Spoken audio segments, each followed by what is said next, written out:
नमस्कार. सह्याद्री वाहिनीच्या hello doctor या कार्यक्रमात मी डॉक्टर केतकी दिनकर चौधरी तुमचे सर्वांचे मनापासून स्वागत करते. हॅलो डॉक्टर हा प्रायोजित कार्यक्रम असून यामध्ये आपण आरोग्य संबंधित विविध विषयांवर चर्चा करत असतो, तज्ञांकडून मार्गदर्शन घेत असतो आणि तुमच्यापर्यंत महत्त्वाची अशी माहिती पोहोचवत असतो. प्रेक्षक हो, मनुष्याच्या शरीराच्या काही विशिष्ट हालचाली या त्याला अन्य प्राण्यांपासून वेगळ्या बनवत असतात. या विशिष्ट हालचाली शरीरातील काही विशिष्ट रचनांमुळे होत असतात आणि त्यांपैकी एक रचना म्हणजे शरीरातील सांधे. तुम्हाला माहिती आहे का की शरीरातील सर्वात मोठा सांधा कोणता आहे? एकदम बरोबर ओळखलं. आपल्या पायाचा गुडघा हा शरीरातील सर्वात मोठा सांधा आहे आणि याच सांध्यामुळे किंवा याच गुडघ्यांमुळे आपल्याला उठणे, बसणे, चालणे, फिरणे या क्रिया साध्य होत असतात. परंतु प्रेक्षक हो, जर याच गुडघ्यामध्ये दुखणे सुरू झाले तर सगळ्या गोष्टींना अडथळा येणार ना. आणि आता जवळपास 50% जास्त लोकांना गुडघेदुखीचा त्रास सुरू झाला आहे. पूर्वी गुडघेदुखी ही वृद्धावस्थेचं एक लक्षण मानलं जायचं. जर कोणी म्हणत असलं की गुडघे दुखणं सुरू झालंय तर आपण त्यांना म्हणायचो, अहो काका तुमचं आता वय झालं आहे. परंतु आता मात्र तसं दिसत नाही. 15 ते 20 वर्षांच्या मुलांना सुद्धा गुडघेदुखीचे त्रास सुरू झालेले आहेत आणि या गुडघेदुखीचे हे जे त्रास आहेत हे यांना वेगवेगळे कारणं आहेत. तसेच वेगवेगळे प्रकारचे उपचार यांच्यासाठी केले जातात आणि सर्वात शेवटचा उपचार म्हणून सांगितलं जातं ते म्हणजे ऑपरेशन. तर प्रेक्षक हो, तुम्हाला माहिती आहे का की ऑपरेशन टाळूनही आपण गुडघेदुखी बरी करू शकतो? तर हो, नक्कीच. आयुर्वेदाच्या मदतीने हे शक्य आहे आणि आपल्या आजच्या या कार्यक्रमात आपण याच विषयी जाणून घेणार आहोत. तर नक्कीच तुम्ही आजचा विषय ओळखला असेल. आजचा विषय आपल्याला आपल्या स्क्रीनवर दिसत आहे, ऑपरेशन टाळण्यासाठी आयुर्वेद आणि गुडघेदुखी. प्रेक्षक हो, आणि याच विषयावर आपल्याला मार्गदर्शन करण्यासाठी आपल्यासोबत आहे आपल्या सर्वांचे सुपरिचित असे आयुर्वेदाचार्य, आयुर्विद्या पारंगत वैद्य समीर गोविंद जमदग्नी सर. सर तुमचं हॅलो डॉक्टरमध्ये मनापासून स्वागत करते. प्रेक्षक हो, मला सरांचा परिचय करून द्यायला तुम्हाला नक्कीच आवडेल. वैद्य समीर गोविंद जमदग्नी सर गेल्या 35 वर्षांपासून पुणे व मुंबई येथे यशस्वी आयुर्वेदिक चिकित्सक म्हणून कार्यरत आहेत. श्री विश्ववती आयुर्वेदीय रुग्णालय कोल्हापूर येथे प्रमुख चिकित्सक म्हणून सर काम करतात. Nargis Dutt memorial cancer hospital Barshi येथे सर प्रमुख चिकित्सक म्हणून काम करतात. कॅन्सर, हृदयरोग, क्रिटिकल इलनेस, वंध्यत्व, गतिमंदत्व, मतिमंदत्व, पर्सनॅलिटी डिसऑर्डर या व इतर आजारांवर उपचारांमध्ये त्यांनी विशेष प्रावीण्य मिळवलेले आहे. मराठी व हिंदी चित्रपटसृष्टीतील कलाकार, साहित्य, क्रीडा, राजकीय व सामाजिक क्षेत्रातील अनेक नामवंत व्यक्ती सरांचे आयुर्वेदिक उपचार घेत आहेत. सरांच्या दवाखान्यामध्ये सरांच्या मार्गदर्शनाखाली आणि सल्ल्याने सर्व आजारांचे निदान व उपचार करण्यासाठी तसेच वेळेचा अपव्यय टाळून रुग्णांच्या सोयीसाठी एक्सपर्ट डॉक्टरांची टीम सतत कार्यरत असते. सरांकडे श्री विश्वामृत आयुर्वेद अध्ययन या उपक्रमाद्वारे विद्यार्थ्यांना गुरुकुल पद्धतीने आयुर्वेदाचे शिक्षण विनामूल्य दिले जाते. तर सर आज आपला विषय आहे गुडघेदुखी. मी परत एकदा तुमचं स्वागत करते. तर सर गुडघा हा एक महत्त्वाचा सांधा आहे. आपण म्हटलं जसं की सर्वात मोठा सांधा आहे. तर सर गुडघ्याची रचना कशी असते? कसं आहे, आयुर्वेदानुसार जर आपण विचार केला ना तर गुडघेदुखीचं स्वरूप आपण लक्षात घेणं खूप गरजेचं आहे. कोणताही आजार आयुर्वेदामध्ये लक्षात घेत असताना आपण त्याचं शरीर तिथं लावत असतो. म्हणजे शरीर रचना कशी आहे आणि शरीर क्रिया कशी आहे हे आपण बघितलं जातं. तर मांडीचं हाड आणि पायाची खालची पोटीतून येणारी 2 हाडं यांचा सांधा जो आहे ना तो म्हणजे गुडघ्याचा सांधा आहे आणि वरती गुडघ्याची वाटी ज्याला आपण मराठीमध्ये म्हणतो ती असते. कोणताही सांधा म्हणताना सांध्याची आतली रचना आणि बाहेरची रचना अशा पद्धतीने एकंदरीत त्याचं स्वरूप वर्णन केलं जातं, इंट्राकॅप्स्युलर आणि एक्स्ट्राकॅप्स्युलर असं. पण आयुर्वेदाचं म्हणणं वेगवेगळ्या पद्धतीने आपण जर लक्षात घेतलं ना तर त्याचा ट्रीटमेंटसाठीचा जो भाग आहे ना तो आपल्याला खूप उपयोगी पडत असतो. म्हणजे फॉर एक्झाम्पल आता इथं श्लेषक कफ नावाचा कफ जो आहे तो आपल्या सांध्यांच्यामध्ये असतो, ज्याला सायनोइल फ्लूइड वगैरे सारखी संज्ञा दिली जाते आधुनिक शास्त्राकडनं. श्लीशालिंगने म्हणजे 2 गोष्टींना एकत्र चिकटून ठेवण्याचं काम जो करतो तो कफ जो आहे तो म्हणजे श्लेषक कफ. पण हा श्लेषक कफ जो आहे तो आपल्या जठरामध्ये तयार होत असतो, आमाशयामध्ये. तिथल्या कफातून ह्याचं पोषण होत असतं. तर्पक कफ, अवलंबक कफ वगैरे 5 वेगवेगळे जे प्रकार सांगितले त्यापैकी हा आहे. तर आपल्या हे ध्यानात सुद्धा येत नाही की आपल्या गुडघ्याचा संबंध हा आपल्या आमाशय किंवा जठराशय आहे हे आपण विसरून जातो. तर हे वेगळेपण जे आहे ना आयुर्वेदातलं ते खूप महत्त्वाचं आहे आणि ते लक्षात घेणं महत्त्वाचं आहे. आपल्या पायाचे जे मसल्स असतात म्हणजे मांडीचे क्वाड्रिसेप्स फिमोरिस मसल ज्याला म्हणतो आपण, त्याचं बळ जर कमी झालं तरी सुद्धा आपल्याला गुडघे दुखतात आणि बऱ्याच लोकांना आपण काय आपल्याला होतं हे सांगता येत नाही. स्पेशली स्त्रियांच्या बाबतीत असं होतं की त्या गुडघा दुखतो असं म्हणतात आणि गुडघ्याला काही झाले नसतं, तिथं वेदनाही नसते, सूज नसते, काही नसते, पण मांडीच्या मसलला हात लावला की तिथं दुखतंय असं म्हणतात. तर त्या इन्सर्शनच्या भागात त्यांना ते दुखत असतं. तर हे जर लक्षात घेतलं तर मग गुडघ्याचं स्वरूप जे आहे ना रचनेच्या हिशोबाने आणि क्रियेच्या हिशोबाने ते खूप महत्त्वाचं आहे. हाडं आहे ती आयुर्वेदानुसार मोठ्या तळ्याच्या सुरुवातीच्या भागामध्ये जिथं अपेंडिक्स लागलेलं असतं त्या उंडूक नावाच्या भागामध्ये ते तयार होत असतात, ज्याला सीकम असं आपण म्हणू शकू. तर मळ जो आतला आहे तो जर चांगला कटू विपाकात्मक मळ जर तयार झाला तर चांगला उत्तम पद्धतीचा वात तयार होतो आणि मग हाडं चांगली राहतात. प्रत्येक वेळेला पित्ताचा संबंध रक्ताशी आहे, रसाचा संबंध शरीरातल्या कफाशी आहे, तसा वाताचा संबंध जो आहे तो हाडांशी आहे. फक्त रस वाढला की कफही वाढतो, रक्त वाढलं की पित्तही वाढतं किंवा पित्त वाढलं तरी रक्तही वाढतं, कफ वाढला तर रस वाढतो. तसं वात वाढला तर हाडं कमी होतात. हे लक्षात घेणं खूप गरजेचं आहे. म्हणजे गुडघे दुखत असताना तुमचं हाड दुखतंय हे लक्षात घेऊन आम्ही ओरिजिन जे आहे त्याच्याकडे लक्ष देत असतो. आपण जे पंचभौतिक अन्न खातो त्यातलं पृथ्वी आणि जलमहाभूत हे आमाशयामध्ये सेपरेट होतं. ते जे महाभूत जे आहे ते छोट्या आतड्यामध्ये किंवा गृहिणीमध्ये वेगळं होतं आणि वायू आणि आकाश ही महाभूत जी आहेत ती सगळ्यात शेवटी मोठ्या तळ्यामध्ये सेपरेट होत असतात. हे पंचभौतिक पचन जे आहे ते आपल्या शरीरात चाललेलं असतं आणि हे 12वी नंतर वैद्य होत असताना BMSच्या कोर्समध्ये शिकवलं जातं. खरं म्हणजे ह्या गोष्टी ज्या आहेत त्या पहिलीपासून जर शिकवल्या गेल्या ना तर आयुर्वेदाचा प्रचार आणि प्रसार जो आहे ना तो जबरदस्त मोठ्या प्रमाणात होणार आहे. असो तो एक वेगळा भाग आहे. परंतु मग आता झालं काय की तुमचं जठरही महत्त्वाचं ठरलं आणि त्याच्यावरून तुमच्या शरीरामधला मोठा तळ जे आहे त्याचं पचनही महत्त्वाचं ठरलं. तर तुमचे गुडघे दुखत असताना त्याच्या कित्येक दिवस आधी म्हणजे 15-15 वर्ष तुमचं पोट बिघडत असतं, तुमच्या जठरामध्ये आम्लपित्त होत असतं आणि तुमच्या लक्षात येत नाही आणि आजाराची बी तुम्ही पेरलेली असते आणि ती नंतर 20 वर्षांनी उगवलेली असते. आळीव पेरले तर 2-4 दिवसात किल्ल्यावरती लगेच दिवाळीच्या वेळेला आपण बघतो लगेच येतात, पण चिंचोका पेरला तर त्याला उगवायला 1 वर्ष लागतं. तसं शरीरात आपण कोणती आजाराची बीज पेरतोय आणि तरुणपणाच्या उन्मादामध्ये आपण त्याकडे लक्ष देत नाही, पण तरुणपण ही म्हातारपणाची पहिली पायरी आहे आणि आता हे म्हातारपण 40च्या आधीच लोकांना यायला सुरुवात झालेली आहे. तेव्हा तू मगाशी जसं म्हणालीस तसं गुडघेदुखी ही त्याच्या आधी दिसते आपल्याला. तर हा जो प्रकार आहे ना तो लक्षात घेणं गरजेचं आहे. म्हणजे मग आता काय झालं की कॅप्सूल जी आहे ती गुडघ्याची, त्याच्यावरचे टेंडॉन्स, लिगामेंट्स, आतली कार्टिलेजेस जी आहे ती, हाडांची टोकं, आतलं सायनल फ्लुइड किंवा श्लेषक कफ, ह्या सगळ्यांच्यामधला जो वेगवेगळा संसर्ग आहे, त्याला सूज येणार आहे, अस्तर फाटणं आहे, लिगामेंट जे आहे ते टेअर होणं आहे, मिनिस्कस स्टॉर्न होणं आहे, कबड्डी खेळून फुटबॉल खेळून असे बरेच लोक आपल्याकडे येत असतात आणि ते आजार त्यांना उत्पन्न झालेले असतात. हे या गुडघेदुखीचं स्वरूप आहे आणि हे आता व्यवहारामध्ये दिसत असताना आपल्याला ताठ उभं राहायचं असेल तर गुडघ्यामध्ये गुडघ्याची रचना अशी केलेली आहे त्यामुळे आपल्याला पुढं पळता येतं, डावीकडं वळता येतं, उजवीकडं वळता येतं, मागं चालता येतं. हे सगळे प्रकार आपण करू शकतो. पाठीचा कणा मेरुदंड ताठ त्याच्यामुळे राहू शकतोय आणि मेरुदंड जेवढा ताठ राहील तेवढा आपली बुद्धिस्मृती एकाग्रता वाढते आणि इव्होल्युशनमध्ये माणूस हा उत्क्रांत झाला आहे. त्याचं कारणच गुडघ्याची रचना जी आहे मनुष्याची ती आणि पाठीचा मणका किंवा रीढ की हड्डी ज्याला आपण म्हणतो ना याचाच महत्त्वाचा संबंध आहे. म्हणजेच आता त्वचेपासून आत गुडघ्याच्या रचनांच्यापर्यंत प्रत्येक गोष्ट जी आहे ना त्याच्याविषयी बोलणं आलं.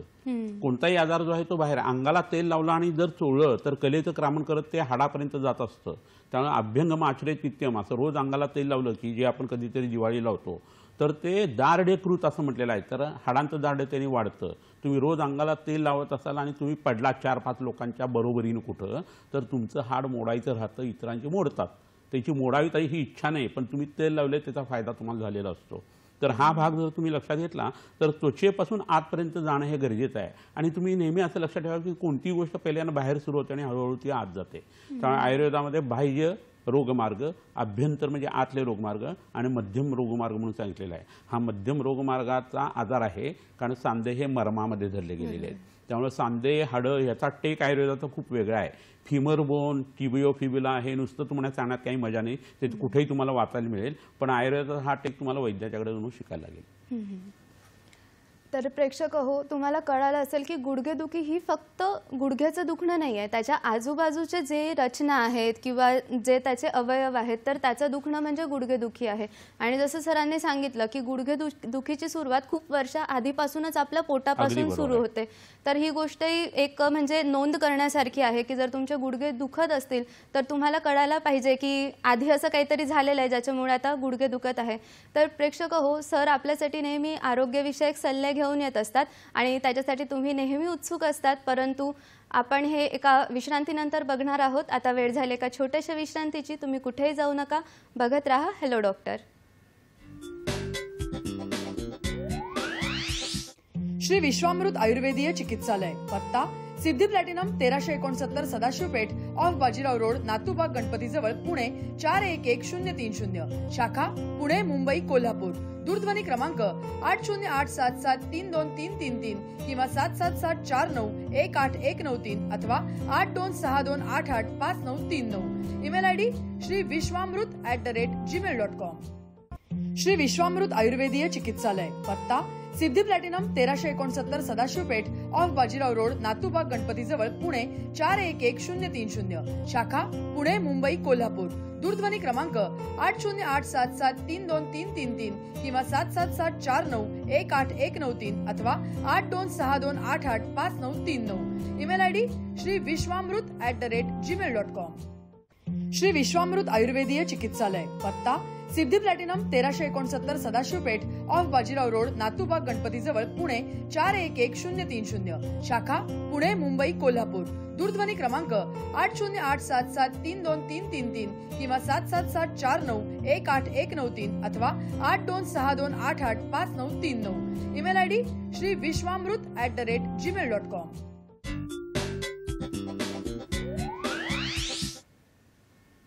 विश्रांतीनंतर हॅलो डॉक्टरमध्ये पुन्हा तुमचे सर्वांचे स्वागत. आजचा आपला विषय आहे ऑपरेशन टाळण्यासाठी आयुर्वेद, गुडघेदुखी, आणि यावर आपल्याला मार्गदर्शन करत आहेत वैद्य समीर गोविंद जमदग्नी सर. जसं की सर आपल्यासाठी नेहमी आरोग्यविषयक सल्ले घेऊन येत असतात, तर ते तुम्हाला आपल्या स्क्रीनवर दिसत आहेत, त्यांची तुम्ही नोंद करून घ्यावी. वेलची, टरफल, संत्रे, लिंबूच्या फळांची साल समप्रमाणात एकत्र करून तव्यावर भाजावी. काळी राख तयार झाल्यावर 2-2 ग्रॅम दिवसातून 4 वेळेस मधातून चाटल्यास उलट्या थांबतात.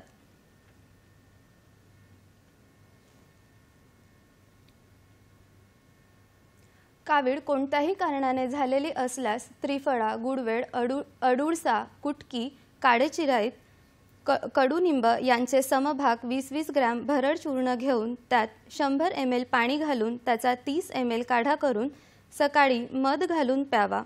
सतत 21 दिवस घेतल्याने फार फायदा होतो. नक्कीच या टिप्स तुमच्या नक्कीच उपयोगात येत असतील. सर आपण गुडघ्यांविषयी बोलत होतो, गुडघ्यांच्या विकारांविषयी बोलत होतो, तर गुडघेदुखी याचं कारण आणि लक्षणं काय असतात? बरोबर, ते बोलूया. आता जे प्रमाण औषधाचं होतं ते 2-2 ग्रॅम होतं, 20-20 ग्रॅम नाही. 20-20 ग्रॅम म्हणजे भरपूर होईल, ते लोकांची तब्येत बिघडेल त्यांनी, त्यामुळे तो बदल करून घ्या. त्याच्यात लिहिलेलं बरोबर होतं, वाचताना चूक झाली, क्षमस्व. पण तुम्ही या पद्धतीने काढा तयार करून तो घेऊ शकता आणि त्याचा तुम्हाला उपयोग होऊ शकेल कोणत्याही पद्धतीच्या काविळीमध्ये. असो, तर आता गुडघेदुखीची जी कारणं आहेत ती जर आपण बघायची ठरवली ना, तर त्यात काही भाग आपल्याला करायला लागतात. म्हणजे आहाराचं काही कारण घडत असतं, विहार म्हणजे वागणूक जी असते ती काही विशिष्ट पद्धतीची असते आणि त्याच्यामुळे हा त्रास होऊ शकतो. व्यसनांचा काही परिणाम येत असतो आणि काही अशा आजार असतात की त्याच्यामध्ये हे लक्षण म्हणून येत असतं. हे तुम्हाला आश्चर्य वाटेल, BP वाढणाऱ्या लोकांना बऱ्याच वेळेला BP कमी झाल्याशिवाय त्यांची गुडघेदुखी कमी येत नाही. आणि ती अशी विचित्र गुडघेदुखी असते की पेशंट सांगतो की मला मिझरेबल फील होतंय, कुठं दुखतंय, काय होतंय मला नक्की सांगता येत नाही. तर BP बघितलं तर त्याचं BP वाढलेलं असतं. किंवा दाताचा किडीचा जो भाग असतो, कॅव्हिटी ज्याला आपण म्हणतो ना, ती ज्यांना आहे त्यांना नेहमी पोटाचा आजार असतो, ज्याला संग्रहणी असं म्हणतो. म्हणजे दात किडलेला असायचं की समजायचं पोट खराब झालेलं आहे. तर अशा लोकांना तिथं जो पस फॉर्मेशन होतं तर तो दातांचा सुद्धा संधी आहे आपल्या मॅन्डिब्युलर जॉईंटमध्ये असलेला, आणि ते काय आहे मध्यमार्गातला तो विकार आहे. तर कुठंतरी काहीतरी झालं. आता आपण भारतामध्ये दिवाळी साजरी करत असलो तर अमेरिकेतला भारतीय सुद्धा तिकडे साजरा करत असतो. म्हणजे दिवाळीचं जे संसर्ग त्यांना झालेला आनंदाचा तो सगळीकडे पर्कोलेट झालेला असतो. तसं तो दात तिथे दुखतोय, तिथे इन्फेक्शन झालेलं आहे, संसर्ग झालेला आहे, तर त्याचा इम्पॅक्ट तुमच्या शरीराला प्रत्येक सांध्यांच्यावरती येतो आणि तो गुडघ्यावरती तर भरपूर मोठ्या प्रमाणात येतो. असं का होतं तर आपल्या शरीरामध्ये अबधातू जो आहे ना, पाणी जे आहे ते 74% आहे आणि त्या पाण्याचं झालेलं हे इन्फेक्शन सगळीकडे त्रास देत असतं. हे तुम्हाला गंमत म्हणून सांगतो की आपल्या शरीरात 5 ते 5.5 लिटर असं एवढं रक्त आहे, परंतु त्याच्या चौपट जवळजवळ तिप्पट ते चौपट आपल्या शरीरामध्ये लिम्फॅटिक सिस्टीममधलं पाणी आहे, लसिका ज्याला आपण म्हणतो ते आहे. आणि ह्या सगळ्या गोष्टींचा संबंध आहे तो दाताशी आहे. दाताला रुचक असते असं म्हणतात. रोचन म्हणजे काय, चव देणं. कशाची चव आपण घेणार आहे, अन्नाची घेणार आहे, पण पाण्याचा तो गुणधर्म सांगितलेला आहे.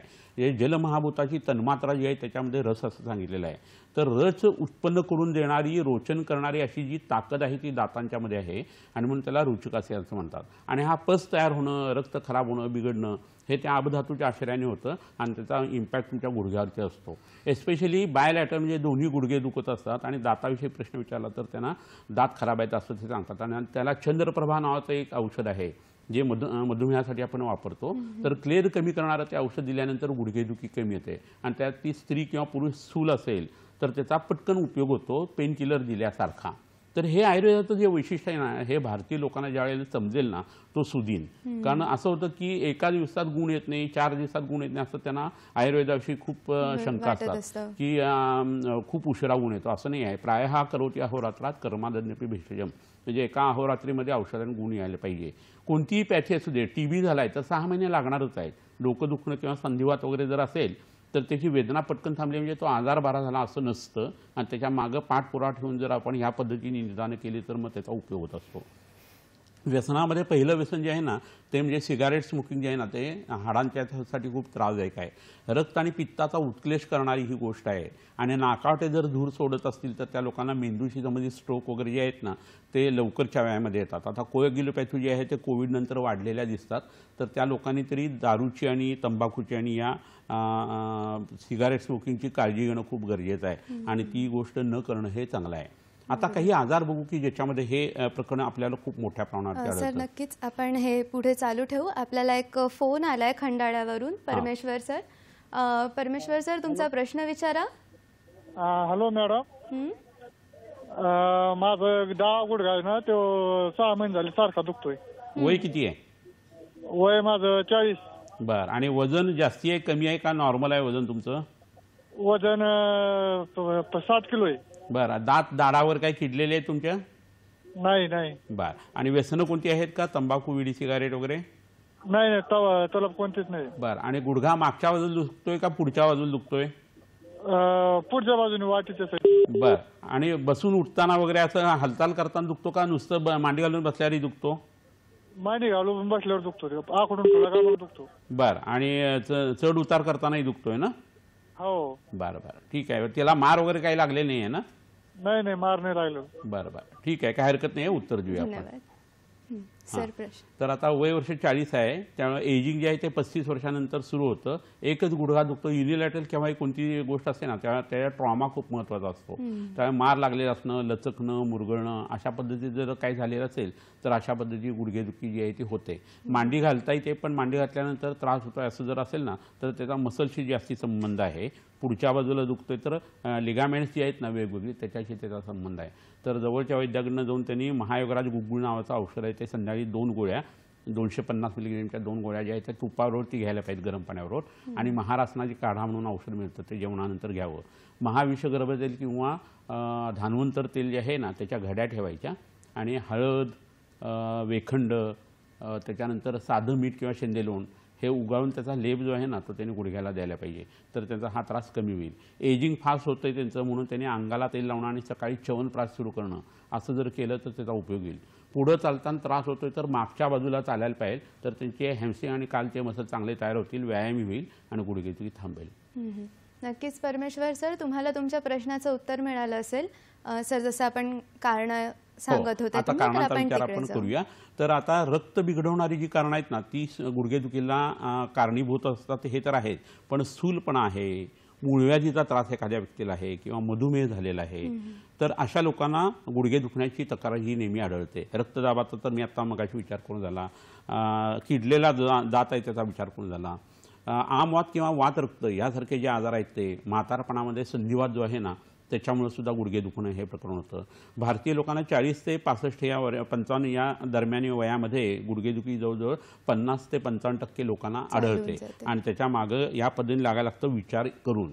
आता डास चावला, ढेकूण चावले, पिसवा चावल्या तर आपल्याला वाटतं त्याला काय झालं, चिकनगुनिया मलेरिया वगैरे होतो, पण त्याच्यामध्ये बऱ्याच लोकांना सांधेदुखी लागते आणि ती हटत नाही. स्पेशली चिकनगुन्याचं जे व्हायरस आहे त्याने आता स्वतः जे बदल केले ते खूप त्रासदायक असे झालेले आहेत.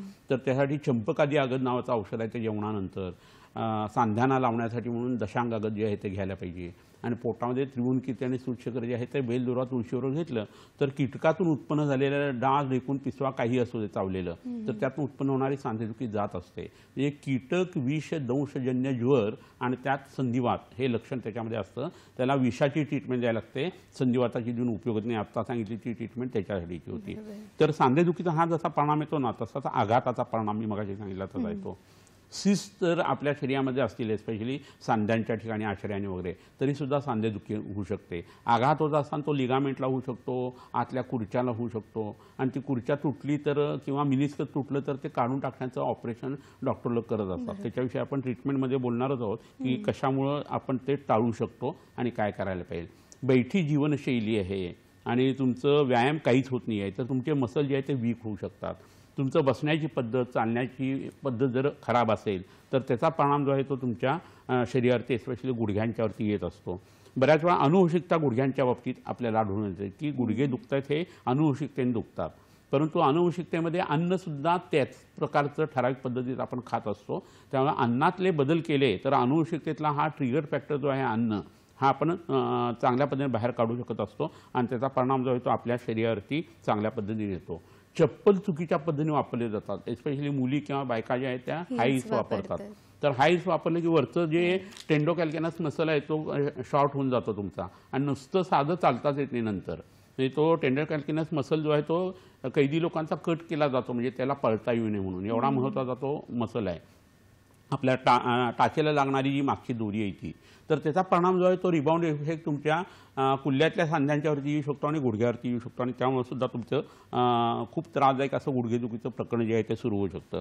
ह्याच्याबरोबर ऑपरेशन्स बऱ्याच वेळा चुकी झाली की त्याचा परिणाम जो आहे ना, म्हणजे फ्रॅक्चर नंतरचं जे ऑपरेशन वगैरे आहे ते जर चुकीचं झालं आणि माल युनियन झाला तर तुमचा स्टान्स बदलतो आणि त्याचा परिणाम खूप येतो. पोट मोठं झालेलं आहे, पुढं आलेलं आहे, तर पाठीच्या मणक्यातले जे मसल्स आहेत ना जे आपल्या पाठीच्या मणक्याला लागले ते खेचले जातात, तुमचं सॅक्रल बोन उचललं जातं आणि तुमच्या मानेची अलाइनमेंटसुद्धा बिघडते, हातसुद्धा दुखू शकतो. त्यामुळे पोट फक्त उचलून आत दाबलं आणि बांधलं तरी बऱ्याच लोकांची गुडघेदुखी कमी होते. आणि एकदा मेद वाढला की हाडाचं पोषण होत नाही, त्यामुळे गुडघे असे फाकलेले, पाय ओवाळून पडतायत असं जे प्रकरण बऱ्याच स्त्री आणि पुरुषांच्या दिसतं त्याच्यात वजन आणि पोट सुटणं हेच कारण असतं आणि त्यावेळेला त्याच्या पद्धतीने आपल्याला त्याच्या मागं लागणं हे खूप गरजेचं असतं. ह्याच्याबरोबर 50च्या पुढं तुमचं वय गेलं आहे तर तुमच्या शरीरामध्ये हाडं जी आहे ती झिजणं हे नॅचरली होणार आहे. रसधातूचं यापन करण्याचं काम जे आहे ते बंद पडतं आणि त्याचा कमी व्हायला लागतं आणि त्यामुळे म्हातारपण यायला लागतं. तर ही अशी काही कारणं आहेत की ज्याच्यामुळे आपल्याला गुडघेदुखी आढळून येते. सर मला एक विचारायचं, जे 15 ते 20 वर्षांमध्ये आपण म्हणतात की मुलांना गुडघेदुखी सुरू होऊन जाते, तर त्याचे काही विशेष असे कारणं आहेत का? महत्त्वाची कारणं म्हणजे बैठं काम जे आहे ते खूप होतं. मोबाईलच्या समोर, टी व्हीच्या समोर किंवा मॉनिटरच्या समोर तुम्ही बसून काम करता. रोटेटिंग चेअर नसते तुमची, फिक्स चेअर असते, फूट रेस्ट नसतो. फॉरवर्ड बेंडिंग जे आहे त्यांनी तुम्हाला जास्ती त्रास होत असतो कमरेला आणि चालणं जर तुमचं कमी झालं तर तुमच्या पायाचे मसल जे आहेत ते वीक होत जातात. तुम्ही असं लक्षात घ्या की शरीरामध्ये आता ग्रोईंग मध्ये फारसं होत नाही, पण एखादा अवयव तुम्ही वापरला नाही तर अनयूज ॲट्रोफी होते आणि तो अवयव सुकायला लागतो. तुम्ही हे असं करून बघा, 6 महिने बोलायचं नाही असं जर म्हटलं ना तर नंतर बोलताना प्रयास पडतात. इतपत ते प्रकरण असं करून करणार नाही. बोलणं तर स्थायी भाव झालाय सगळ्यांचा आणि विनाकारण बोलणं हाही झालाय, प्रलाप म्हणतो आम्ही त्याला. पण गुडघ्याचंही तसंच आहे. तर तुमचे अवयव जे आहेत ते तुम्ही छान पद्धतीने कामाला लावायला पाहिजे. असं बऱ्याच वेळा आम्ही पंढरीच्या वारीला जातो ना त्यावेळेला 60 वर्षाचा वगैरे मनुष्य असतो आणि त्याचे गुडघे दुखत असतात आणि पांडुरंगावरती भरोसा ठेवून तो माणूस चालायला येतो आणि चालताना त्याच्या असं लक्षात येतं की पहिले 1.5 दिवस त्याचा गुडघा दुखतोय आणि नंतर त्याची गुडघेदुखी साफ बरी होते. अशी पांडुरंगाची कृपा त्याच्यावरती होते. झालेलं काय सराव असतं, होतो. कधीही त्यांनी चाललेलं नसतं इतकं, आणि खाणं पिणं डोक्याला चिंता नाही, खायचं प्यायचं थोडंसं आणि हरिनाम घेत जायचं, एवढ्यानेच तो बरा होत असतो. तर व्यायामामुळं गुडघेदुखी थांबते हेही लक्षात घ्या, आणि चुकीचा व्यायाम जर केला तर त्यांनी आजारपणही येतं. तर तरुण लोकांचं हे महत्त्वाचं कारण आहे. मुली ज्या आहेत ना त्या रजस्वला परिचर्या पाळत नाहीत, कसेही हिंडतात फिरतात पाळीच्या काळामध्ये, त्याला गर्भाशयातनं वुंडेड असतं, इन्फेक्शनचे फोकस मिळतात, PCOD होतं, अंगारती जास्तीचे केस यायला लागतात आणि हाडांचे त्रास सुरू होतात. कारण हे आपानाच्या क्षेत्रातलं प्रकरण आहे, जिथं मोठा आतडा आहे आणि मगाशी सांगितलेली तृतीय अवस्थापाक आहे. तर तुम्ही पूर्वीचे जे नियम सांगितले ते पाळायला लागा, तर तुम्हाला आरोग्य मिळणं सहज शक्य आहे. नक्कीच. तर प्रेक्षक हो, तुम्हाला कळालं असेल की गुडघेदुखी आपण फक्त एक साधं म्हणतो की गुडघे दुखतायत, पण त्याच्यामागे लक्षणं एवढे सर्व जास्त आहेत, आणि आज आपण तेवढे सर्व लक्षणं सरांनी सांगितले. आपण याविषयी माहिती अजून घेणार आहोत, पण आपल्याला एक फोन आहे नाशिकवरून. रवींद्र चव्हाण सर, आपला प्रश्न विचारा.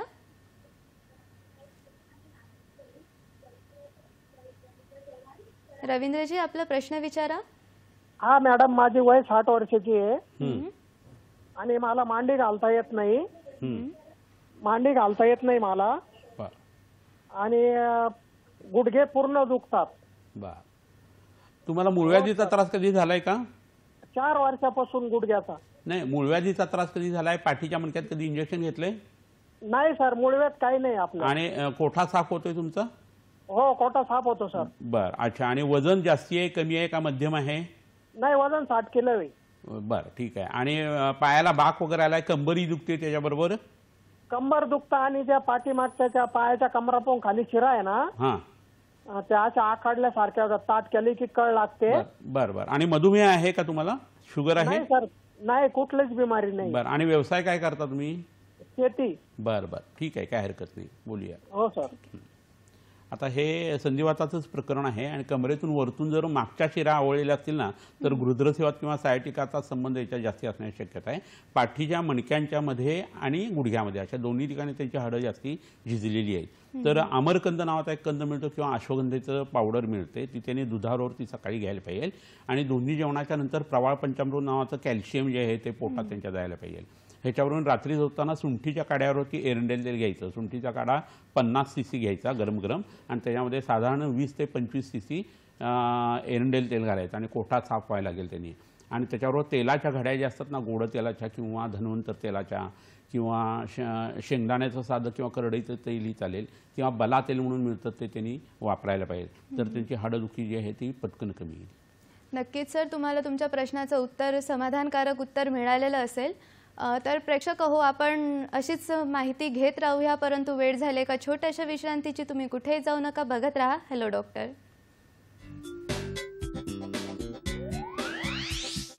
श्री विश्वामृत आयुर्वेदीय चिकित्सालय, पत्ता Siddhi Platinum 1369 Sadashiv Peth off Bajirao road, Natubag Ganpati जवळ, पुणे 411030. शाखा पुणे, मुंबई, कोल्हापूर.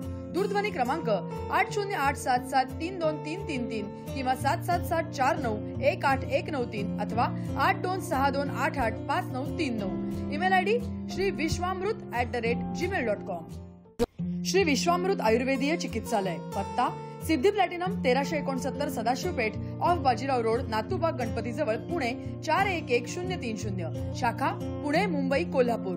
दूरध्वनी क्रमांक 8087732333 किंवा 7774918193 अथवा 8262885939. Email ID shriviswamrut@gmail.com.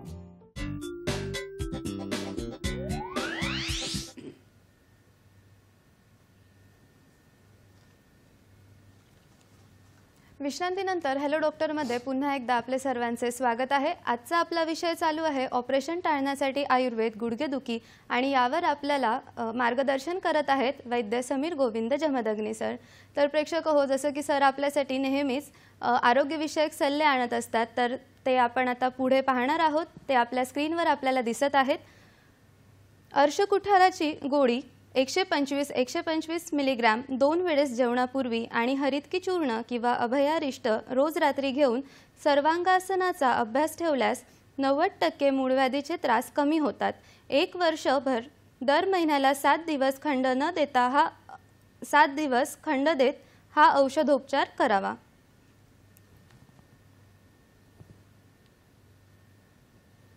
रक्त वाढून हाडे बळकट होण्यासाठी पिकलेल्या केळ्याला चुनकळीचे पाणी लेपून सकाळी अनशेपोटी म्हणजेच उपाशीपोटी फक्त आतील केळीचा गर खावा. हा प्रयोग सलग 21 दिवस करावा. आपल्याला रत्नागिरीवरून एक प्रश्न आहे. प्रफुल्ल तांबे आपल्यासोबत आहेत. प्रफुल्लजी, सर तुमचा प्रश्न विचारा. हॅलो. हां, बोला. हा डॉक्टर, माझं वय 60 वर्ष आहे. मला कोणताही आजार नाही. मी रनिंग करू इच्छितो, मॅरेथॉन रनिंग करू इच्छितो, 10 किलोमीटर 21 किलोमीटर. मला गुडघेदुखीची किती शक्यता आहे? बरोबर, खूप सुंदर प्रश्न विचारलाय तुम्ही प्रफुल्लजी. तर असं आहे की आयुर्वेदामध्ये वयानुसार गोष्टी करायला सांगितलेली आहे. तर आता अतिव्यायाम किंवा 60च्या नंतर 70 नंतर आम्हाला पंचकर्मसुद्धा करता येत नाहीत. आम्हाला शास्त्राकडनं त्याची परमिशन नाही आहे. दिले तर मात्रा बसती, लघुमन, लघुविरेचन वगैरे असं द्यायला लागतं. तर टेक असा आहे त्या आयुर्वेदाचा की अतिव्यायाम, अतिव्यवाय म्हणजे अतिमैथून, अति बोलणं, अति गायन करणं, अति जागरण करणं, अति अध्वगमन म्हणजे चालणं, आणि ह्या सगळ्या गोष्टीचा परिणाम जो आहे ना, तो हत्ती जसा सिंह जसा हत्तीची शिकार करून त्याला मारतो आणि त्याचं शव जे आहे ते ओढून न्यायचा प्रयत्न करताना स्वतः थकून मरतो, तशी माणसाची अवस्था जी आहे ना ती ह्या सगळ्या गोष्टींच्यामुळे होते. तर वय खरं म्हणजे 60 हे म्हातारं वय धरायला नाही पाहिजे असा इतिहास सांगतो. म्हणजे भगवान श्रीकृष्ण 120 वर्षाचे आणि 90 वर्षाचा अर्जुन होता ज्यावेळेस महाभारताचं युद्ध झालं. पण ते युग वेगळं होतं आणि आत्ताचं युग वेगळं आहे, आणि त्यामुळे रसाचंही आपण आपल्या शरीरामध्ये 35व्या वर्षीच कमी व्हायला लागतं. आईच्या अंगावरती आपण जे दूध पितो त्यातलं जे कोलेस्ट्रॉल आपल्या पोटामध्ये जातं आणि स्टेम सेल जातात, त्याचा टोला आपल्याला 35 वर्षापर्यंत पुरतो, आणि 35 वर्षानंतर आपलं शरीर पडायला लागतं आणि झिजायला लागतं. असं जर असेल तर तुम्ही आईच्या अंगावरचं दूध प्यालेलं असेल तर 60 वर्षापर्यंत तब्येत चांगली राहणं हे वरदान तुम्हाला आधीच आईकडून मिळून गेलेलं आहे. पण आता जर तुम्ही ह्या गोष्टी पळण्यासाठी करणार असाल ना तर निश्चित त्याचा तुम्हाला त्रास होण्याची शक्यता आहे. तरीसुद्धा एक प्रयोग म्हणून अर्धी मॅरेथॉन किंवा मॅरेथॉन पळायची असं जर ठरवलं तर आयुर्वेदाने तुम्ही प्रफुल्लजी स्वतः आणि इतरांच्या आशीर्वादाने काही गोष्टी करू शकता. तो पहिला भाग म्हणजे संध्याकाळचं जेवण कमी करायचं, फक्त दूध घ्यायचं. नाश्ता आणि जेवण जो आहे तो षड्रसात्मक आहार घ्यायचा. सकाळी उठल्यानंतर च्यवनप्राश घ्यायचा. गुडघ्याला रोज रात्री तेलाच्या घड्या ज्या आहेत त्या धानवंतर तेलाच्या घ्यायच्या. कुकुटांड त्वग भस्म म्हणजे आमगर्भ किंवा एक गर्भ आहे अंड हे, तर त्याचं जे कवच आहे त्याच्यावेळी उत्तम कॅल्शियम दुसरं नाही, ज्याच्यात पोरसनेस सुद्धा असतो, ते तुम्ही पोटामध्ये घेऊ शकता. रसराज रस नावाचं 50 नंतर घ्यायचं औषध आहे, ते तुम्ही तिन्ही सांजेला दिवे लागण्याच्या वेळेला दुधावरती किंवा तुपावरती घेऊ शकता. आणि हे करून तुम्ही पुढं पळणं आणि मागं पळणं याचा जर अभ्यास केला तर तुम्ही अर्ध मॅरेथॉन वगैरे पळू शकता. पण वैद्य म्हणून सल्ला जर विचाराल तर माझं असं म्हणणं आहे की हे न केलेलं बरं, कारण इतर गोष्टी माझ्यासमोर नाही आहेत. सपोज तुम्ही कोविडची व्हॅक्सिनेशन घेतलेली असतील, कोविड तुम्हाला होऊन गेलेला असेल तर रक्तात गुठळा होण्याची प्रक्रिया जास्ती होत असते. काही शरीरात लेटंट हिडन आजार असतात प्रकृतीनुसारचे, तर ते कधी डोकं वरती काढू शकतात. तर आहे ही तब्येत जपावी, आणि जे तरुण मंडळी आत्ता पाळतायत त्याच्यासाठी टाळ्यांनी त्यांना अभिवादन करावं. हे करणं प्रफुल्लजी जास्ती चांगलं आहे. तरीसुद्धा तुम्ही तो निर्णय घेऊ शकता. नंतर आजारपण येण्यापेक्षा आधी काळजी घेणं हे कधीही आयुर्वेद चांगलं असं म्हणतो. नक्कीच प्रफुल्लजी, तुम्हाला तुमच्या प्रश्नाचं उत्तर मिळालेलं असेल. सर, आपण आता गुडघेदुखीचे लक्षणं बघत होतो, तर तुम्ही लक्षणं आता सांगा. गुडघेदुखीची किंवा कोणत्याही सांध्यांची लक्षणं जी आहेत ती तशी सेमच असणार आहे, पण गुडघ्याच्या बाबतीत हे फार महत्त्वाचं आहे. एका बाजूला गुडघा दुखत असेल तर युजली तो ट्रॉमा वगैरे ह्याच्यामुळेच होतं. अगदी क्वचित शरीरात जिथं लो एल्टेड टिश्यू आहे की वैगुण्य, तिथं ते आजार जे आहे ना ते कधी व्यक्त होत असतात. जे फरशी आहे आणि पाणी त्याच्यावर न टाकलं तर ते सगळं पाणी होऊन जातं, कुठेही थांबत नाही. पण फरशीला कुठेतरी कवळ तिथला टवका निघालेला असेल तर तिथं ते पाणी थांबतं. त्यात मोहरी जोंधळा पडलेला असेल तर त्यातनं झाड येतं, त्याला पुन्हा फुलवरं येतात आणि व्यक्तिभेदी अवस्था येते. असे शरीरात आजार असतात. तर तुमच्या शरीरामध्ये जर स्थानविघ्न असं ज्या पोपडा निघालाय किंवा टवखा निघालाय तसं जर नसेल ना तर तुम्हाला आजार उत्पन्न होत नाही शक्यतो, आणि तरुण वयात तर मुळीच होत नाहीत. तर त्यामुळे तुम्ही प्रयत्न करत असताना हे बघायला पाहिजे की आपण खाणं पिणं वागलं आपलं कोणत्या पद्धतीने ठेवतो या पद्धतीने विचारत असतो ना, तो आयुर्वेदामध्ये करायला लागतो. तर वेदना खूप होणं, हालचाल करताना नुसतं बसले असताना वेदना होणं, हालचाल करताना वेदना व्हायला लागल्या तर लिगामेंट मसलशी त्याचा संबंध असतो. सारखंच आतून दुखत असेल तर त्याचा हाडं मिनिस्कस ह्याच्याशी संबंध असतो, कार्टिलेजशी त्याचा संबंध असतो. तुमची चाल जी आहे ती बदलते. स्पर्शासह होतो किंवा पीडनासह होतो असतं. म्हणजे हात सुद्धा पेशंट लावून देत नाही गुडघ्याला. आणि पीडनासह होतो म्हणजे दाबल्यानंतर बऱ्याच लोकांना दुखतं आणि काही वेळेला दाबल्यानंतर बरं वाटतं असं सांगतात लोक, तर ते वाताचं दुखणं असतं आणि त्याला वेगळ्या पद्धतीचे उपचार करायला असतात. तुमच्या हालचाली ज्या आहेत त्या रिस्ट्रिक्टेड होतात. रस्ता क्रॉस करताना तुम्हाला भीती वाटायला लागते. जिने चढायचं म्हणताना लगेच असं वाटतं की आता आपण कुठून इथं आलो, लिफ्ट असती तर बरी झाली असती. अशी लक्षणं जी असतात ना ती ह्याच्यात खूप मोठ्या प्रमाणात ते आढळतात. ह्याच्याबरोबरीनं काय होतं की तुमच्या त्या सांध्यांच्यामध्ये एस्पेशली गुडघ्यामध्ये सूज येते. ती बऱ्याच वेळा पॉपिटल फोसामध्ये मागच्या बाजूला असते, बऱ्याच वेळा पुढच्या बाजूला असते. तिथलं उष्णतामान हे जे आहे ते इन्फ्लमेशनमुळे किंवा पित्ताने आणि रक्ताच्या उत्कलेशाने वाढलेलं असतं. ह्याच्याबरोबर असं होतं की त्याच्यात रचनात्मक बदल व्हायला लागतात आणि ते झाले की मग ते दुखणं जे आहे ते आणखी त्रासदायक होतं. कारण शरीराला त्याचं कॉम्पेन्सेशन काहीतरी करायचं असतं, कॉम्पेन्सेट करताना त्याच्यामुळे मग काही लक्षणं येत असतात. गुडघा लचकेल, पाय एकदम जो आहे तो आपला लपकेल अशी भीती आहे ती त्या लोकांना वाटायला लागते. कटकट आवाज येणं हे लक्षण जे असतं ना ते बऱ्याचशा बाहेरच्या लिगामेंटशी संबंधित वगैरे असू शकतं. आतमध्ये गुडघ्यामध्ये आवाज येणं हे फारसं काही त्रासदायक लक्षण नाही आणि तेल लावण्याने वगैरे सुद्धा ते कमी होतं. बोटाची हाडं वगैरे आपण मोडतो त्याला आत सायनोवियल फ्लुइडमधला बबल जो आहे तो फुटत असतो म्हणून त्यामुळे कटकन आवाज येत असतो. तर अशा पद्धतीचे जे वेगवेगळे आवाज असतात ते वैद्य परीक्षा करून ठरवत असतो. एक्सरे काढून किंवा आता आधुनिक परीक्षणं खूप चांगली झालेली आहेत की ज्याचा वैद्याला फायदा होतो, ही आपण करू शकतो. त्या ठिकाणी मुंग्या येणं किंवा सुप्तता येणं असं लक्षण जे आहे ना ते सुद्धा बऱ्याच वेळा दिसतं आणि त्याचा परिणाम म्हणून आपल्याला वेगळी औषधी योजना जी आहे ती करायला लागते. तर ह्या गुडघ्याच्या दुखणीकडे जर आपण लक्ष दिलं नाही तर मग गुडघे लॉक होणं, ती हाडं जी आहे ती एकमेकाच्या जवळ येणं, मसलच्या आणि लिगामेंटच्या मोठ्या इंजुरी जी आहे ते होणं, असं होऊन तो माणूस जो आहे तो बसायला सुरुवात होते, पचन बिघडतं, मधुमेह रक्तदाबासारखे विकार आणि काळजी आणि त्याच्याबरोबर डिप्रेशन, परावलंबित्वाचा भाग त्याच्यामध्ये यायला लागतो. तर ही कॉम्प्लिकेशन्स त्याच्यामध्ये येत असतात, त्याचाही आपल्याला विचार करायला लागतो. सर, आता जसं तुम्ही वेगवेगळ्या गोष्टी सांगितल्या तर त्याच्यामध्ये असं होतं की एका वेळेस ऑपरेशनचा विषय येतो की ऑपरेशन करावं लागेल असं सल्ला दिला जातो. तर मग ते ऑपरेशन करावं की नाही करावं त्याच्याबद्दल मार्गदर्शन. बरोबर आहे. कसं होतं, तीव्र वेदना आहेत, आतमध्ये कुठेतरी जखम झालेली आहेत, गुडघा जो आहे तो मोडलेला आहे, त्याचं फ्रॅक्चर झालेलं आहे, किंवा काय होतं खूप वाढलेला संधिवात आहे, खूप वाढलेला आमवात आहे, बोटं वगैरे पडलेली आहेत, गुडघे वाकडे झालेले आहेत, लिगामेंटच्या बरोबर तो गुडघ्याची वाटी सटकलेली आहे, असं जर झालेलं असेल किंवा आतलं मिनिस्कस तुटलेलं जर असेल तर अशा वेळेला पटकन रुग्ण आला तर काही वेळेला त्याच्यासाठी उपचार शक्य असतात. पण असं प्रकरण ज्यावेळेला होतं, खूप वेदना असतात, जुनाट विकार असतो, जन्मजात सांध्यांच्यामध्ये विकृती असते, बो लेग ज्याला म्हणतो, अशा काही गोष्टींचा भाग असतो. आयुर्वेदिक, होमिओपॅथिक, ॲलोपॅथिक कोणती औषध दिली तरी त्याचा परिणाम येत नाही. पेन किलर घ्यायचं म्हटलं तर किडनीचं दुखणं असतं. असं ज्या प्रकरण होतं किंवा तीव्र जंतुसंसर्ग आहे, खूप इन्फेक्शन आहे असं असेल किंवा तिथं ट्युमर्स वगैरे असतील ना तर ऑपरेशनची गरज पडते. पण ह्या सगळ्या वेळेला करायचे जे उपचार आहेत ना तेही आपण बघणार आहे की ज्याच्यामुळे तुम्ही हे ऑपरेशनचे प्रकारे टाळू शकता. आणि जर तरीही ऑपरेशन करायचं झालं तर पूर्वकर्म आयुर्वेदिक पद्धतीने करावं, पश्चातकर्म म्हणजे नंतर आयुर्वेदिक पद्धतीने करावं आणि चांगल्या तज्ज्ञ अशा शल्यकर्मीकडनं ते ऑपरेशन करून जर तुम्ही घेतलं तर तुमचं जीवन पहिल्या आयुष्यात सुकर होऊ शकतं. बरोबर. सर, थोडं आता आपण लक्षणं सांगितली, तुम्ही ऑपरेशनचं सांगितलं, तर याच्या गुडघेदुखीचे काही उपद्रव पण असतात का? उपद्रव आता मगाशी सांगितलं तसं गुडघा लॉक होणं किंवा लिगामेंटच्या संबंधाने ज्या गोष्टी असतात ना त्या उपद्रवाच्या श्रेणीने येत असतात. चाल बिघडणं, डिप्रेशन वगैरे हे आपण बोलून झालं. आणि पूर्वकर्म असतं त्यामध्ये आपल्याला काय करायला लागतं की तिरफळा, गूळ, नाक्षा, राळ असे पदार्थ पोटात घ्यायला वैद्य लोक सांगतात. त्याच्याबरोबर अंगाला तेल लावणं, तेलाच्या घड्या ज्या आहेत ते ठेवणं, पोटाला तांब्या किंवा दीप यंत्र लावणं, पोट बांधणं, हे ऑपरेशनच्या आधी जर तुम्ही सुरू करायला लागलात ना तर त्याचा परिणाम उत्तम पद्धतीने तुमच्या प्रकृतीवरती येत असतो आणि मग ऑपरेशन हे सुकर होतं. ओल्या खोबऱ्याचा रस तुम्ही पोटात घेतला आणि ही औषध घेतली तर अँटीबायोटिक वापरायला लागत नाही, तुम्हाला रक्त देण्याची गरज फारशी भासत नाही. नंतर तर तुमचं जे व्यायामाचं प्रकरण आहे ते सुकर होतं आणि त्यातून तुम्ही लवकर बाहेर पडू शकता. ह्याच गोष्टी एक्झॅक्टली ऑपरेशनच्या नंतर सुद्धा तुम्हाला करता येत असतात.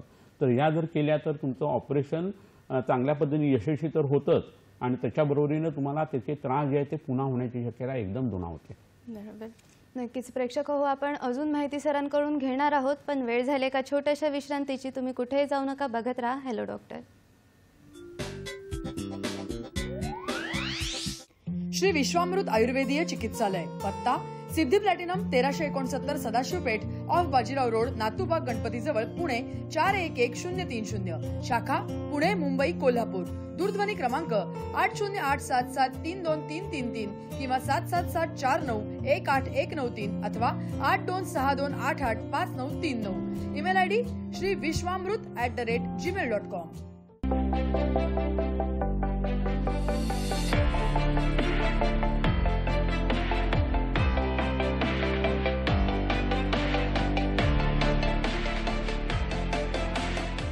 क्रीडांगण. क्रीडा विश्वातील ताज्या घडामोडींवर आधारित कार्यक्रम क्रीडांगण.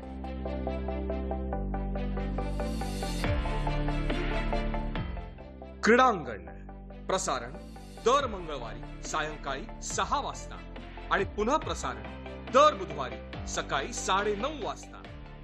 श्री विश्वामृत आयुर्वेदीय चिकित्सालय. पत्ता Siddhi Platinum 1369 Sadashiv Peth off Bajirao road Natubag Ganpati जवळ पुणे 411030. शाखा पुणे मुंबई कोल्हापूर. दूरध्वनी क्रमांक 8087732333 किंवा 7774918193 अथवा 8262885939. Email ID shriviswamrut@gmail.com.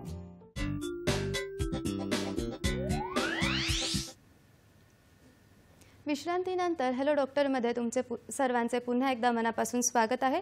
आपला विषय सुरू आहे ऑपरेशन टाळण्यासाठी आयुर्वेद गुडघेदुखी आणि यावर आपल्याला मार्गदर्शन करत आहेत वैद्य समीर गोविंद जमदग्नी सर. तर सर आपण डिस्कस करत होतो तर आता आयुर्वेदानुसार गुडघेदुखीसाठी कोणते उपचार केले जातात आणि प्रेक्षकांनी आपल्या काय पथ्यापथ्य करायला पाहिजे आणि तुम्ही आणलेल्या ज्या वनस्पती आहेत त्याही आम्हाला बघायच्या आहेत तर ते तुम्ही बरोबर हे क्रमाने आपण बघूया. आता कसं होतं गुडघे दुखतात म्हणताना एकदम गुडघ्यावरची ट्रीटमेंट असं होत नाही. स्थानिक चिकित्सा म्हणजे तिथं लावायची काही औषधं आणि सार्वजनिक म्हणजे पोटात घ्यायची औषधं वगैरे हेही बघायला लागतं. पंचकर्म करता येतं आणि त्याच्याबरोबर पोटातली औषधंही देता येत असतात आणि काही आयुर्वेदाचा वेगळा टेक आहे तो सुद्धा मी तुम्हाला आता सांगेन.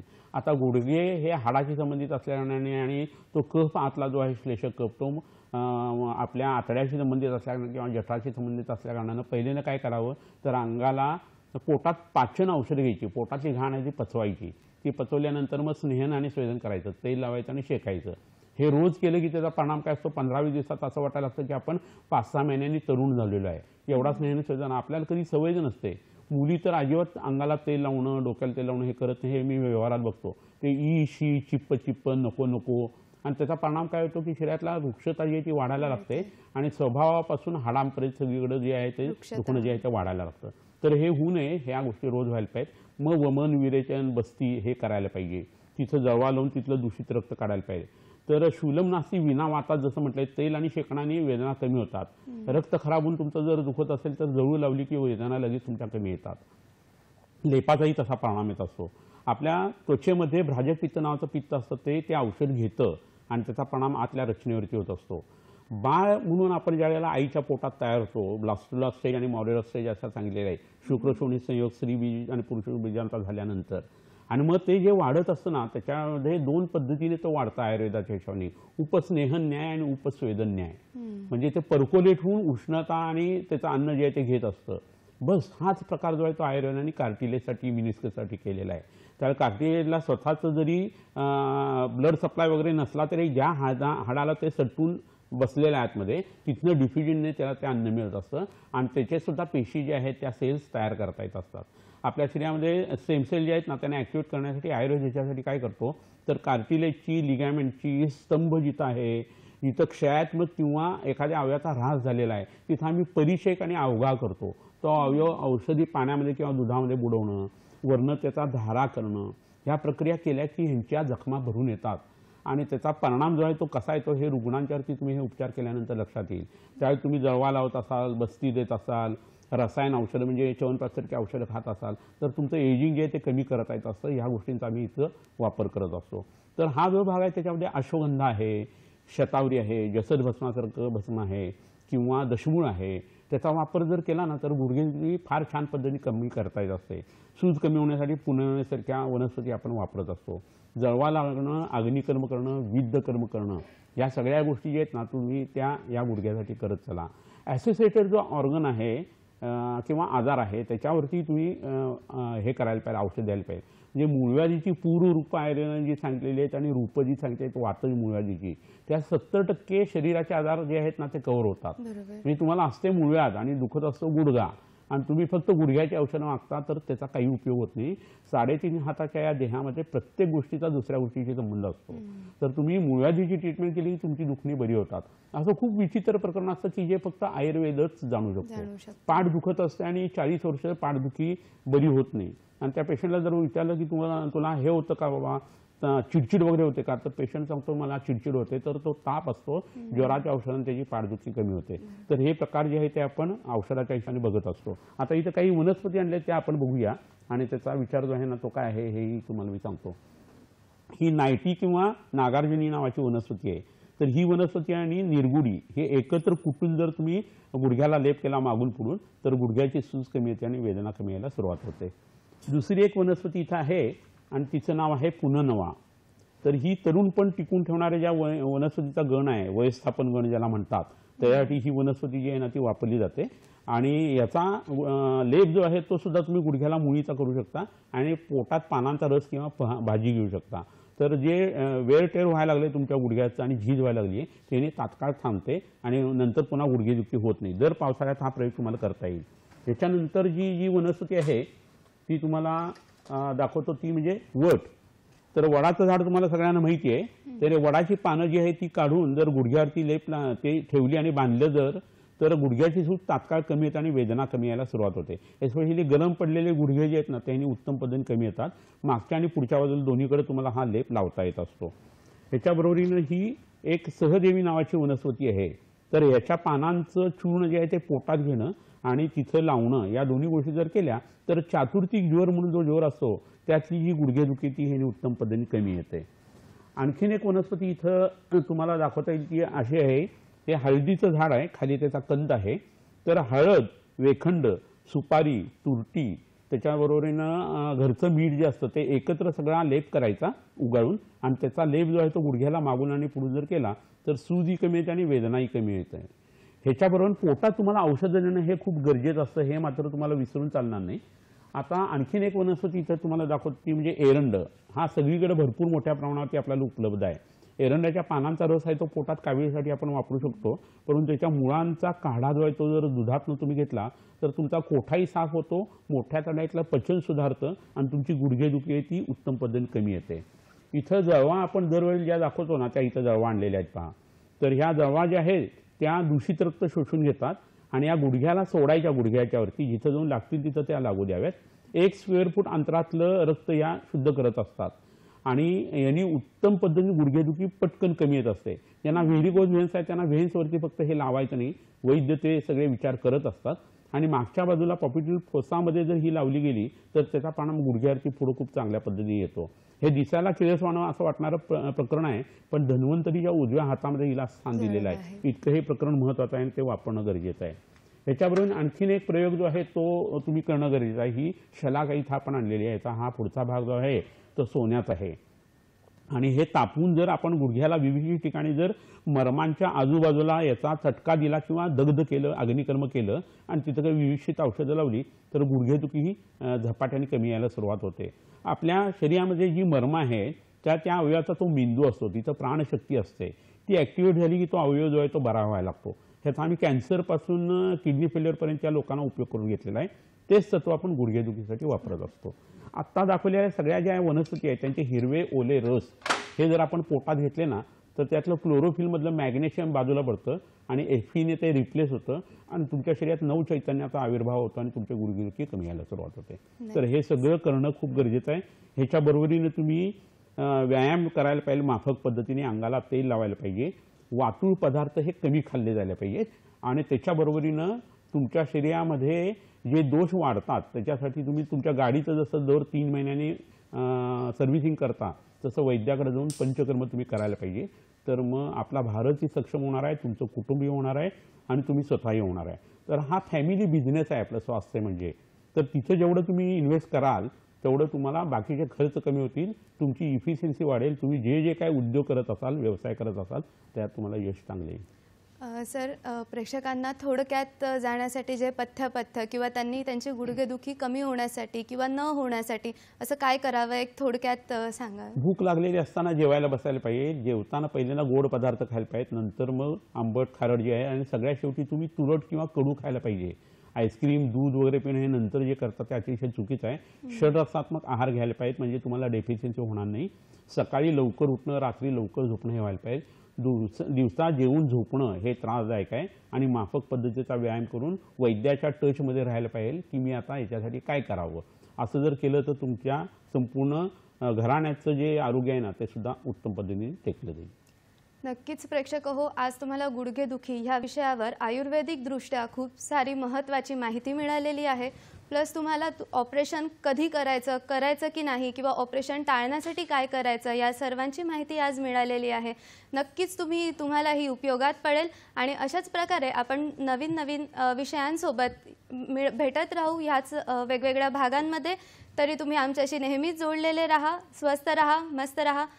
सर, तुम्ही इथे आले याच्याबद्दल, तुम्ही तुमचा वेळेत वेळ काढून इथे आमच्या इथे आले, हॅलो डॉक्टरमध्ये आले, यासाठी मी दूरदर्शन, सह्याद्री वाहिनी आणि हॅलो डॉक्टरच्या सर्व संघाकडून तुमचे आभार मानते. धन्यवाद सर.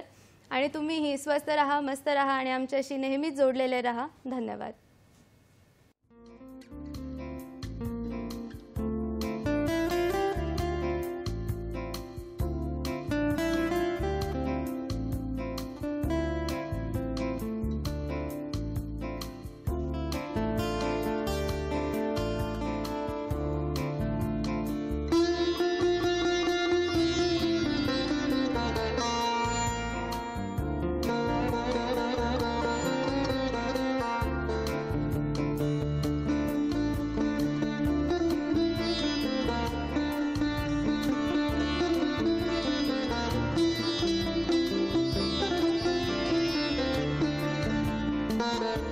विश्वामृत आयुर्वेदीय चिकित्सालय, पत्ता सिद्धी